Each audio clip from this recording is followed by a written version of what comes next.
isang bata sa kanilang bakuran pala sa pagupit na naabutan ng kanyang nanay. Alam mo, Nay, sana balang araw makikita ng lahat na kahit na ano ang mabaw ng isang tao, mahalaga ang bawat isa sa atin sa pagmula ng pamilya. Oo naman, dahil ng araw na wala ng gusto. Pagbuos, ang bawat isa sa atin ay pantay na karapatan. Ang isang pamilya sa pantay-mantay yung lahat ay may guro, may doktor, may sasaka, at may mga tingin at iba. Nakasipagdalang sa'yo. Tama ka. Ikaw ba si nanay? Isang sidera. Ngunit, ganun ba nung trabaho ni nanay? Tulak naman ang bagsaway ng niya. Para tayo isang pahina na dapat magsama-sama. Kung makapunan sa libro ng unang kaalaman. Ganun din ang lipunan pa ipinigyan. Sa di kalayuan, may isang grupo ng mga kabataan na nagtatalakayan. Alam niyo ba, dapat natin pahalagaan ang lahat ng posisyon. Hindi lang mga nasa kusina ang nag-aambag sa ekonomiya. Pati na rin ang maglalako at magbubuti. Oo nga, dapat walang diskriminasyon. Dapat ang trabaho ay may kahalagahan at may dignidad. Mula sa likod, lumapit ang isang matanda, si Mang Ernesto, na kilala sa kanilang barangay. Bawat isa sa atin ay may kanya-kanyang talento at kagayaan na binigyan sa atin ng Diyos. Kung tayo ay magkapatuwag at magtutulungan, maraming posible sa ating lipunang pagkakapilya.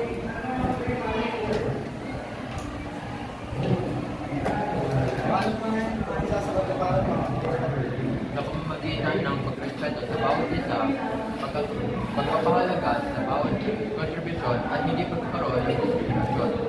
Dapat Na may konektado sa aming report na pinakagatang layunin ng lipunan kabutihang kalahatan. Kabutihan ang dapat manaig sa ating lipunan upang mapanatili ang pagkakaisa at kapayapaan. May isang komunidad na matatagpuan sa isang bayan sa tabing ilog. Ang mga nakatira rito ay naninirahan ng mapayapa at may galang sa isa't isa. Ang tingin na ng ating kalikasan.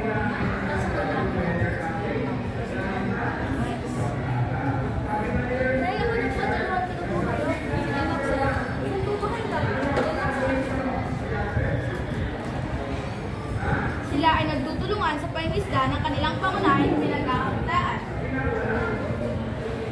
Maganda po ito ngayon ah. Ngunit sa kabila ng pagiging mapayapa ng komunidad na ito, ang ilog na siyang nagbibigay sa kanila ng kabuhayan ay siya rin dahilan para mahuli sa klase ang mga bata at ibang nagtatrabaho sa syudad dahil kailangan po nilang gamitin ang ilog.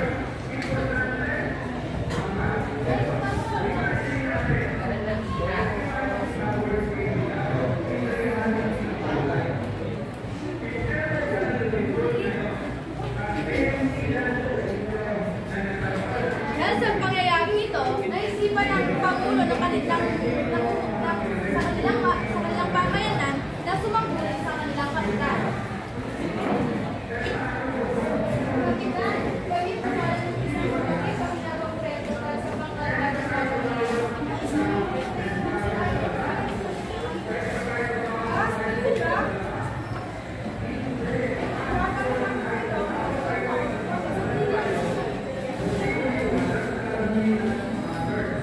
at napubahan na nga ang paggawa nila ng tulay.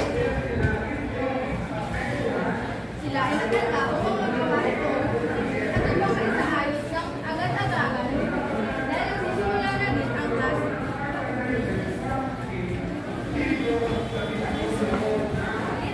Nang matapos na ang proyekto ito ay mabilis nang nakakatawid ang mga tao tungo sa kanilang destinasyon at patuloy na ang pagunlad ng kanilang lipunan. At dito na tatapos ang aming pagtatanghal na nagpapakita ng kabutihang banal.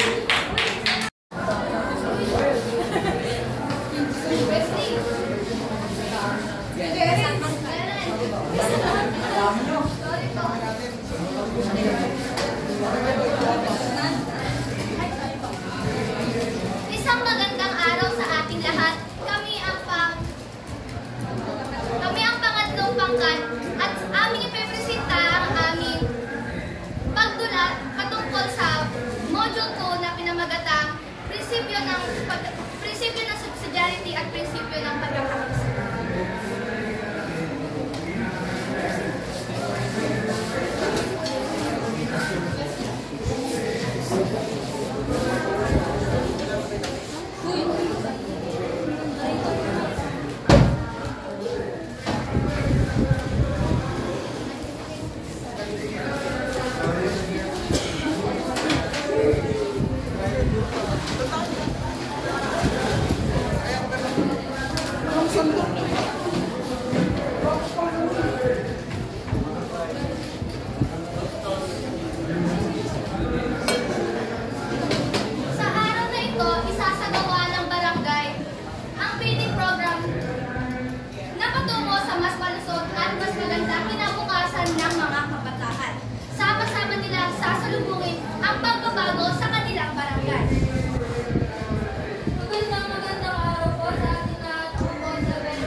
Maraming salamat po, Mayor. Talagang mababait ang mga tao dito sa barangay. Kung wala kayo, hindi magiging posible ang mga feeding program dito. Ang pagpapakain sa mga bata ay hindi lamang tungkol sa pagkain. Ito rin ay simbolo ng pagmamalasakit at pagkakaisa ng kanilang komunidad. Uy, ang dami pagkain. Ayos talagang feeding program ng Mayor at ng barangay. Oo nga, pero saan ba? O anak, para sa inyo to. Teka, kumain na ba kayo? Mga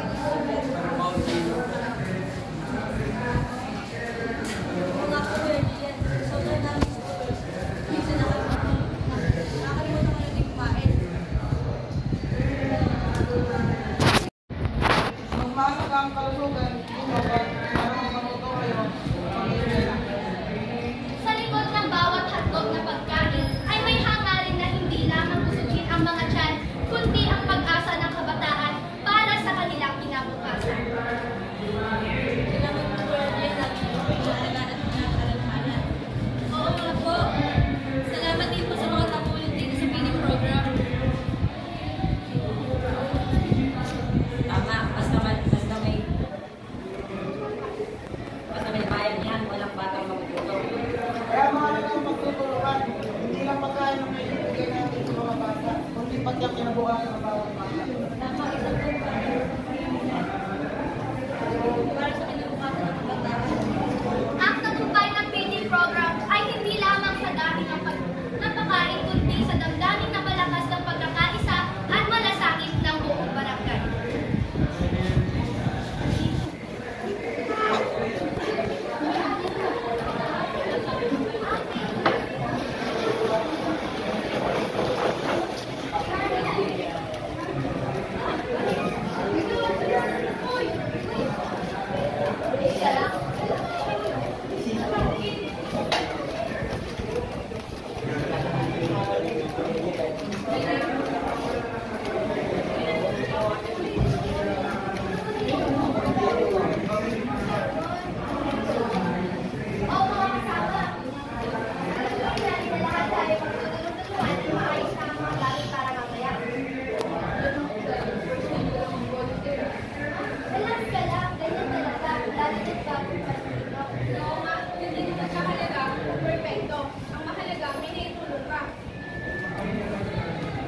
Ang pagtulong ay hindi nangangailangan ng pagiging perfecto sa pagkakapa.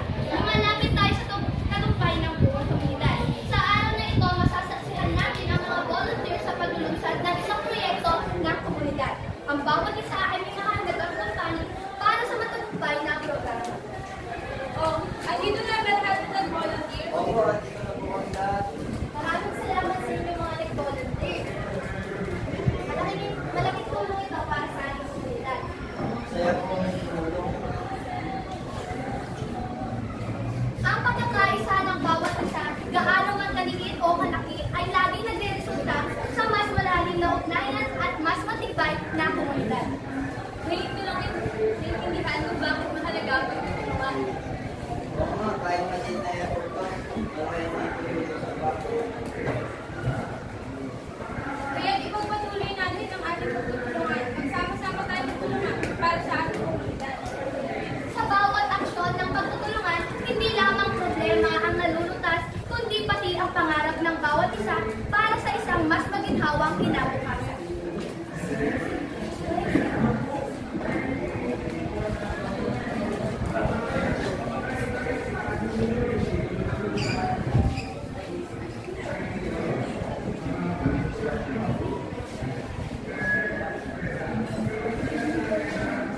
Tao po. Hindi siya para sa ating kasunod ng kapitbahay.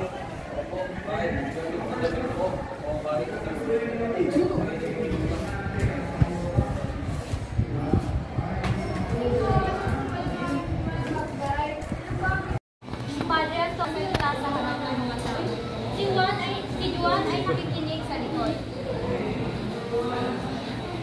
At kaya't mahalaga ang pagkikipagtulungan ng higit ng simbahan at ng lipunang sibil. Kailangan nating magkaisa para maibalik ang kaayusan at katarungan ng ating bansa. Si Maria ay tumango at nagsusulat ng tala. Juan, tumayo at lumapit sa mesa ni Maria.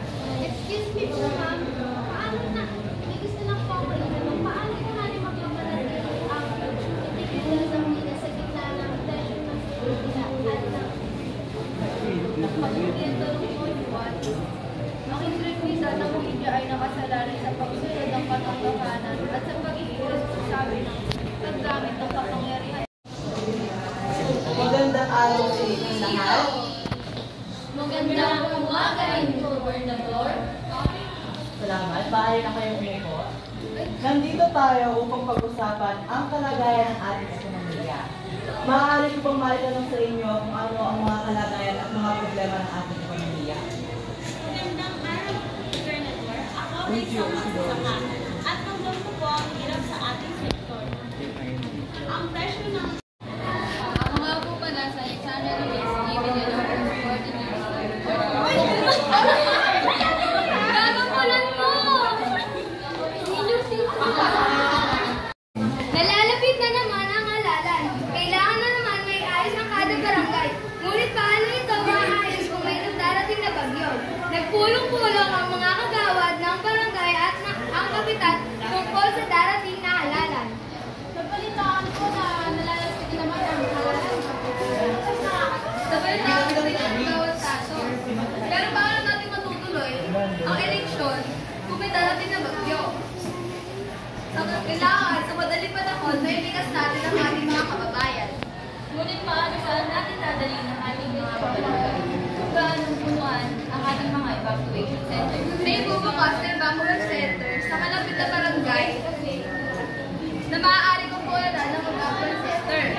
Dito na maaari punan ng ating mga kababayan. Ngunit ilang araw na natin, kung may likas natin ang mga kababayan. Kung magtutulong-tulong tayo, mapapadali ang ating paglilikas. Dumating ang ating gabi at nagsimula ang magkahay-kahay sina Ginang Jesus at ang mga kanyang kagawad.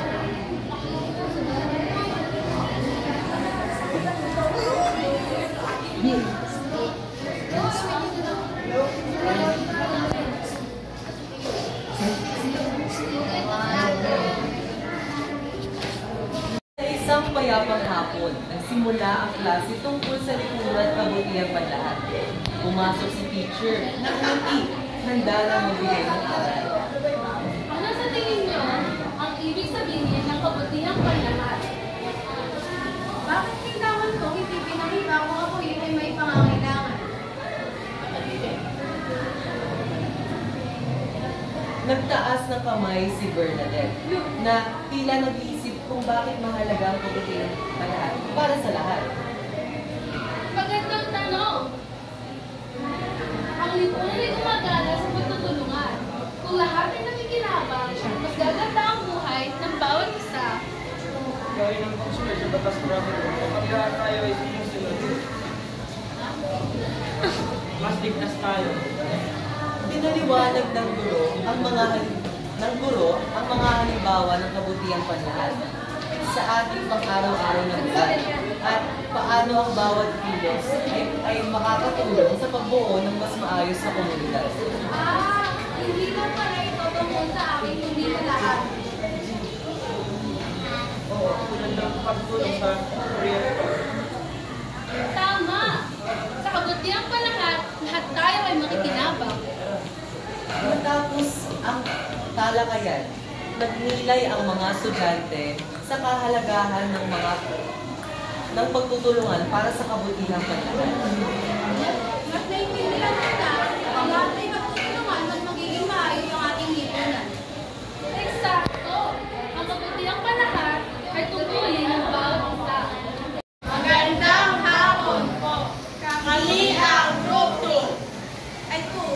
At ang irorolplay namin ay tungkol sa lipunan pampolitikal, prinsipyo ng subsidiary at pagkakaisa. Ako nga po pala si Alexa Moreno. Ako po si Liam Vic Enriquez. Ako po si Richard Licaran. Ako po si Garen Sen. Ako po si Sayo Mariano. Ako po si Sean Kelly T. Evangelista. Ako po si Marcos Kapitan. At kami ang Group 2. Okay, start.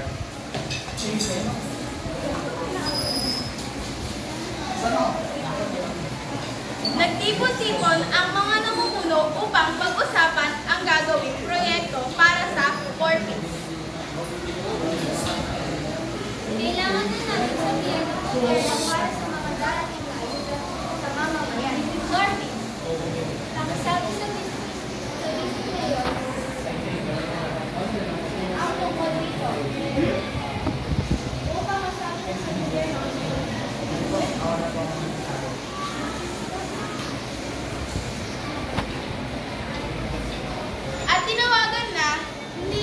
at tinawagan na ni Norvin si Rizzy.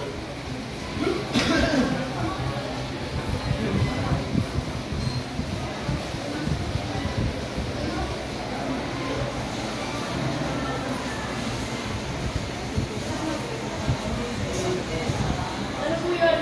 Mahal na mayo. Siguro naman ako. kailangan natin ibalak sa gobyerno dahil Sige po, tanong ko na lang ang sekretarya ng gobyerno.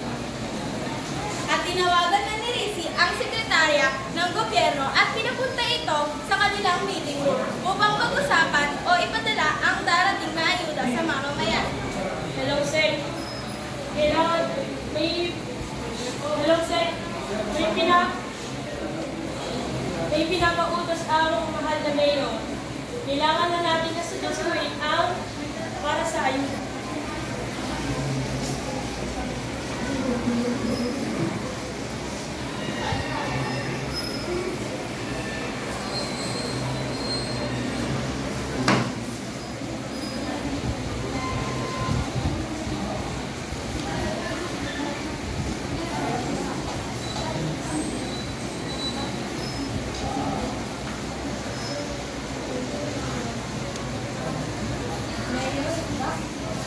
kailangan natin ibalak sa gobyerno dahil para sa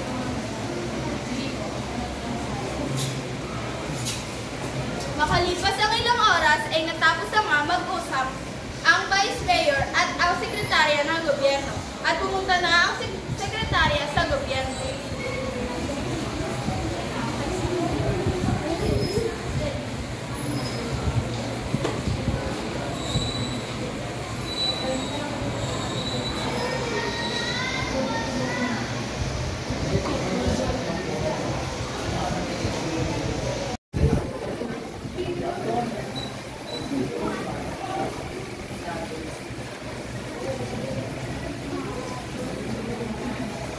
Magandang hapon sa inyong lahat. Tayo ay nagtipon-tipon ngayon upang talakayin ang ating mga pangangailangan at layunin para sa ating komunidad. Paano natin mapapabuti ang ating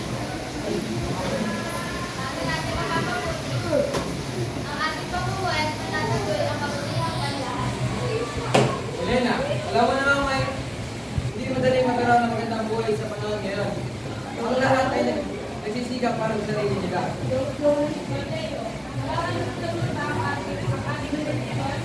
Lagi tayo nagtutulungan sa ating barangay. Ang bayan na natin Tama sila na, tama. Kailangan natin muling buhay. Kailangan natin muling buhay ng diwa ng bayan niya sa ating komunidad. Ang pagtutulungan ay isang trail sa pagtulungan.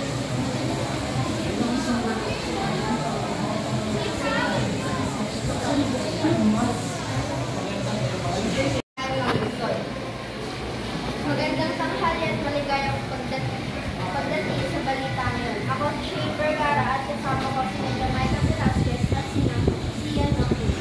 Para dalhin sa isang nakabago mga nangyari sa ating komunidad. Maligayang pagbabalik sa Daily Bus ang iyong pinagkukunan para sa lahat ng bagay na lokal. Pero kami isang masikip na palabas para sa ito ngayon. Na sumasaklaw sa lahat mula sa pinakagagawang pagkukulang ng Jeko na hanggang sa isang pinakagagawang teknolohiya.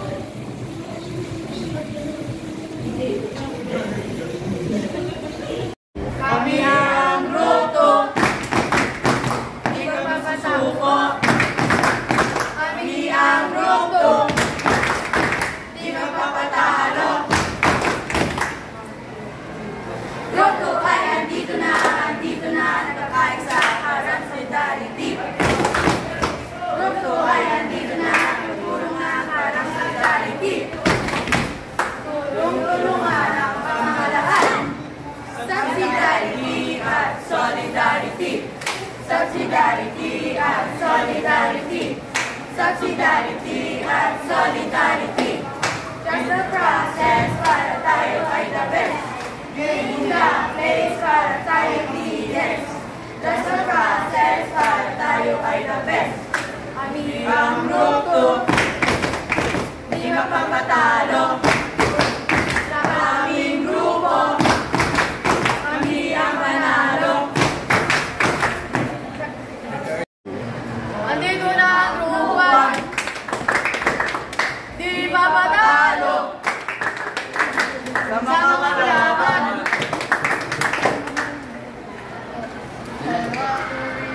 Walang sinuman ang nabubuhay para sa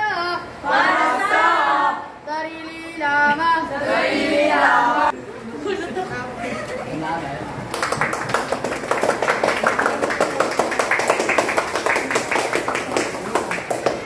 Ayon kay Dr. Manuel Day Jr. Isang profesor ng filosofiya sa Ateneo de Manila, Alive City. Ang buhay ng tao ay panlipunan